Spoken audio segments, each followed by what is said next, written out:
சங்கீதங்களின் புஸ்தகம் 15ஆம் அதிகாரம். கர்த்தாவே, யார் உம்முடைய கூடாரத்தில் தங்குவான்?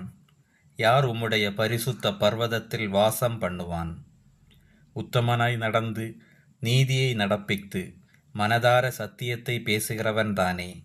அவன் தன் நாவினால் புறங்கூறாமலும் தன் தோழனுக்கு தீங்கு செய்யாமலும் தன் அயலான் மேல் சொல்லப்படும் நிந்தையான பேச்சை எடுக்காமலும் இருக்கிறான்.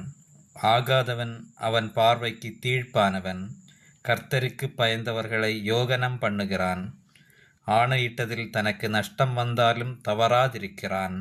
தன் பணத்தை வட்டிக்கு கொடாமலும் குற்றமில்லாதவனுக்கு விரோதமாய் பரிதானம் வாங்காமலும் இருக்கிறான். இப்படி செய்கிறவன் என்றென்றைக்கும் அசைக்கப்படுவதில்லை. ஆமேன்.